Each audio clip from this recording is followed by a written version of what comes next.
Assalamualaikum warahmatullahi wabarakatuh ya semua. Waalaikumsalam warahmatullahi wabarakatuh. Podcast kali ini kita bareng Departemen Kemuslimahan Vosi FH Unila. Yeay, asik banget nih. Nah, di samping aku ada Raisa sebagai Kadep Kemus dan Winda sebagai Sekdep Kemus. Nah, Raisa dan Winda gimana nih kabarnya akhir-akhir ini? Untuk aku sendiri sih, alhamdulillah kabarnya baik gitu ya. Alhamdulillah. Winda? Sama, alhamdulillah. Alhamdulillah. Nah, gimana kalau kesibukan kalian akhir-akhir ini apa tuh? Untuk kesibukan sih, nggak jauh-jauh ya. Pastinya dari Profja sendiri. Mengurusi Profja Kemuslimahan sama untuk bentar lagi kan bakal UAS. Jadi kita tuh harus kayak lebih belajar lagi sih paling singkat. Oh iya, mempersiapkan UAS dan antar organisasi dan kuliah ya. Betul. Kalau Winda sendiri gimana? Sama sih ya, nggak jauh beda sama. Iya. Apalagi kan udah UAS nih, udah mendekati UAS. Jadi tugas tuh makin banyak gitu, ngejar-ngejar tugas. Oh iya benar. Jadi harus balance apa yang kita lakuin ya, jangan sampai kayak cuman simpang sebelah doang. Nah, di sini kan Winda dan Raisa sebagai kemuslimahan. Kalau boleh tahu kemuslimahan sendiri itu apa sih pengertiannya gitu yang bisa kita tahu? Jadi departemen Ada Allah matilang. Nih, Tapi, ya Allah. Masya Allah, tabarakallah.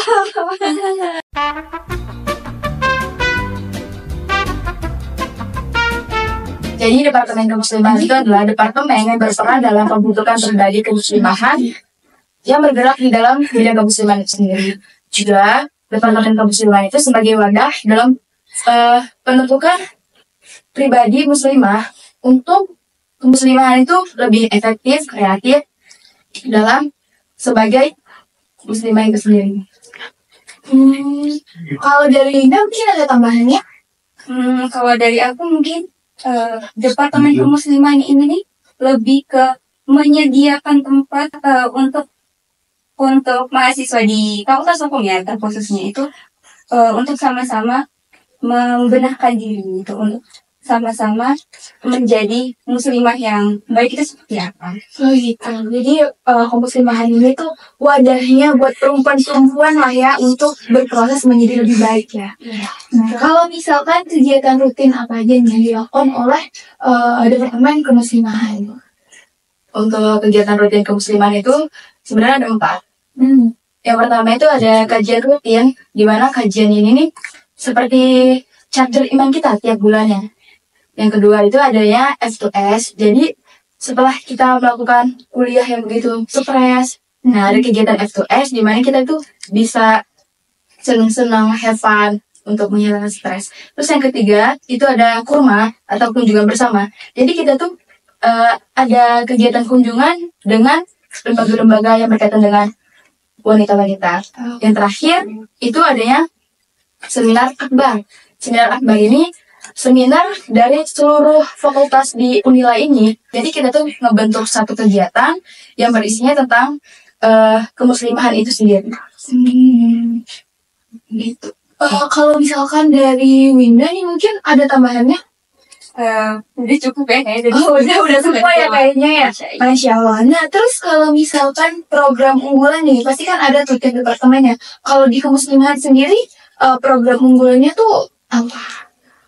Untuk program unggulan dari Departemen Kemuslimahan itu pastinya kajian ya. Karena kan tugas pokok kita itu pada Departemen Kemuslimahan itu ya menyiarkan tentang bagaimana menjadi muslimah yang baik, bagaimana tata cara menjadi muslimah yang dia itu taat pada Allah tapi juga tidak ketinggalan zaman. Jadi itu. Gitu. Dari Windanya mungkin ada tambahan?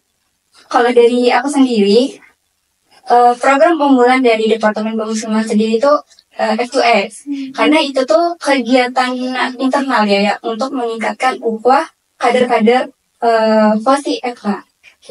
Gitu. Jadi F2S ini adalah kegiatan santai tapi fungsinya itu yang internal gitu ya. Iya.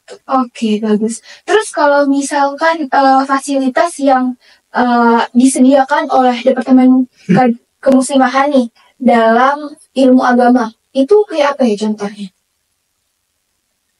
kita tuh untuk memfasilitasinya mungkin kita bisa bekerja sama Biromah, karena Biromah itu menyediakan kelas.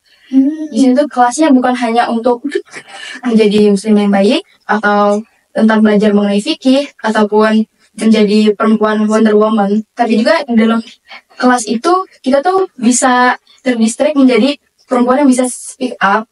Maksud dari speak up itu kita tuh nggak menjadi wanita yang hanya kalem-kalem gitu doang, tapi kita juga belajar tentang fikih, belajar tentang menjadi wanita yang lebih speak up dan lain-lainnya juga. Kalau untuk Winda nih, fokus utama dari kemuslimahan tahun ini tuh apa? Kalau boleh tahu nih. Untuk tahun ini kita tuh lebih ke fokus di kaderisasi, terus ada di syiar dan humas gitu. Gitu. Jadi mengkolaborasikan ketiga itu ya dalam kegiatan kemuslimahan tahun ini.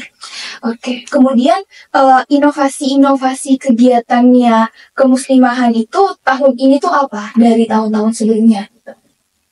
Inovasinya kita hanya menambah satu kegiatan, yaitu tadi tentang kurma, di mana kurma ini kan kunjungan bersama. Jadi Departemen Kemuslimahan ini tidak hanya menyangkut di internalnya saja, tapi juga di eksternal. Jadi kita juga berhubungan dengan lembaga-lembaga tentang wanita. Jadi kita juga tahu gitu bagaimana menjadi muslimah itu yang terjaga juga dari batinnya maupun di luar. Contohnya kayak kita bekerja sama dengan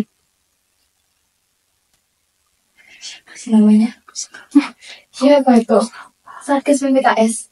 Oh iya, Satgas PPKS. Kita lagi mencoba untuk bekerja sama dengan Satgas PPKS. Jadi Satgas PPKS itu Satgas yang tentang menangani wanita, baik dia kekerasan maupun yang berkaitan di kampus ini. Oh gitu. Iya. Jadi bekerja sama dengan kolaborator dari lembaga-lembaga lain gitu ya, seperti contohnya PPKS gitu. Terus dalam keberjalanannya kemuslimahan nih di tahun ini kan Winda sebagai sekdek dan Raisa sebagai padat, ada nggak sih hambatan-hambatan atau kendala-kendala selama keberjalanan? Untuk hambatan sih ya paling dari kegiatan kajian itu dari audiens. Oh gitu. Jadi tuh kita yang udah semangat untuk ngadain kajian untuk akhwat-akhwat nih di luar maupun di dalam FA itu sendiri kurang banget partisipannya. Mungkin itu sih kendala. Kalau dari Winda sendiri tuh apa yang dirasain kayak kendala-kendalanya selama ini? Kalau dari aku, kendalanya itu di ini sih, cara kita ngebagi kuliah kita sama organisasi ini. Iya. Oh mungkin karena untuk sekarang ini kan kita harus fokus juga ya antara fokus organisasinya, terus fokus juga di kuliahannya. Gitu. Tapi dari kendala dan hambatan itu, strategi kalian nih gimana nih? Mungkin dari strategi hambatan yang pertama tadi tentang audiens, mungkin aku tuh mensiasatinya dengan yang pertama kita menjaga kader-kader akhwatnya dulu nih di FOS, biar mereka tuh terus ikut kajian walaupun kayak terpaksa dikit lah ya. Terus yang kedua itu mungkin aku mengajak circle atau pertemanan terdekat aku juga, soalnya jangan mementingkan yang internalnya dulu tapi juga diajak juga dong yang eksternalnya, gimana bisa dapat partisipan yang banyak kalaupun eksternalnya nggak diajak. Terus yang ketiga juga mungkinan diajak juga dari fakultas-fakultas lain, kan kita nggak organisasi di dalam kampus doang tapi juga di luar fakultas juga. Mungkin dari situ kita juga mendapatkan partisipan yang banyak, insya Allah. Nah, kalau Winda tadi tuh, gimana nih strategi untuk mengatasi manajemen waktu ya tadi termasuknya? Iya. Lebih ke ini sih, mungkin itu udah tanggung jawab kita ya, udah risiko kita milih seperti itu, ya mau gak mau kita harus bisa ngebagi lah, seimbang. Mungkin kan kita juga dibantu ya sama teman-teman yang lain, jadi nggak seberapa berat lah. Iya, Masya Allah sekali. Nah, terakhir nih, indikator kalian sebagai kemuslimahan itu berhasil tuh apa tuh? Indikatornya yang pertama sih pastinya promja kita telah tutup semua. Ya kan? Maksudnya promja dan keikhlasan kita tuh terjalan semua. Intinya apa yang kita beri manfaat-manfaat dari Departemen Kemuslimahan ini dapat saya realisasikan di kehidupan nyatanya. Mungkin itu sih, Dara. Kalau dari Winda nih boleh nih. Penasaran juga. Apa tadi? indikator keberhasilan kemuslimahan tahun ini.